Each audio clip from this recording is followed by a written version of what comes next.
بسم اللہ الرحمن الرحیم۔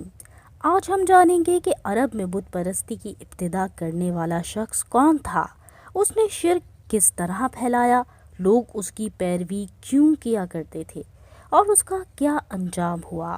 علامہ برہان الدین حلبی علیہ رحمہ فرماتے ہیں کہ اہل عرب حضرت ابراہیم علیہ السلام کے زمانے سے لے کر عمر بن لحیی کے زمانے تک آپ علیہ السلام کے عقائد پر ہی ثابت قدم رہے۔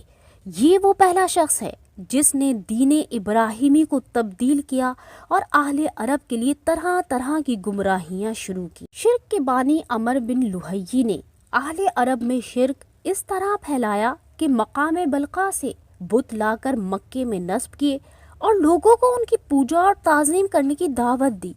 قبیلہ ثقیف کا ایک شخص لات جب مر گیا تو عمر نے اس کے قبیلے والوں سے کہا کہ یہ مرا نہیں بلکہ اس پتھر میں چلا گیا ہے، پھر انہیں اس پتھر کی پوجا کرنے کی دعوت دی۔ اسی عمر نے صائبہ اور بحیرہ کی بدعت ایجاد کی اور تلبیہ میں اللہ تعالیٰ کے ساتھ بتوں کو بھی شریک کیا۔ یہ شخص دین میں جس نئی بات کا آغاز کرتا لوگ اسے دین سمجھ لیتے تھے۔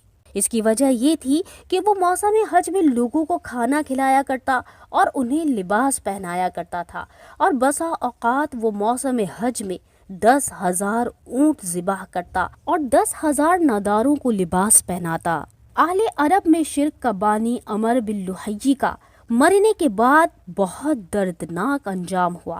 حضرت ابو ہریرہ رضی اللہ عنہ سے روایت ہے کہ رسول اللہ صلی اللہ علیہ وسلم نے ارشاد فرمایا کہ میں نے عمر بن عامر بن لحیی خزائی کو دیکھا کہ وہ جہنم میں اپنی آنتیں کھینچ رہا ہے۔